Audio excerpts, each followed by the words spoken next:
2007 demuñu élection mu ne du présenté 2012 lu fi sës 2009 mu gagné Ndakaaru yëpp ñaar moo mën a am nga am intelligence su ne am nga leader bu bees bu jóg nga téye ko yëngal ko ou bien nga iñaane ko daaneel.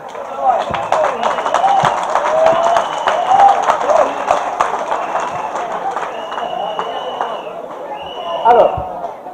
s'il vous plaît rek pour ngeen xam li tax ngeen war a xeex alors avant 2009 man dama nekk xalifa ci assemblée bi man Khalifa Sall ak benn nit ku yàlla baaxee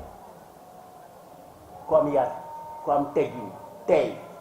nekk dans l'opposition mais bëñ ñi rek ngay gis boomul gën a feeñ nekk ci feebar bu metti mais mener un combat héroïque Pape Babacar Mbaye ñoom ñaar ak tous les leaders qui étaient là-dedans Aminata Mbengue Ndiaye Abibatou Mbaye Mathiara tous l'assemblée la plus difficile la plus complexe 20 et quelques anciens ministres des hommes d'État tous étaient là bu leen fàtte ne wax naa leen ça fait plus d'1 an Khalifa Macky Sall da koy tëj boobu tëju ko mu tëj ko ma ne leen du ko bàyyi parce que tant que man gisuma lu tax xale ba ñu du ko bàyyi gisuma ko parce que bés bu nekk mu ngi ci fi ma aw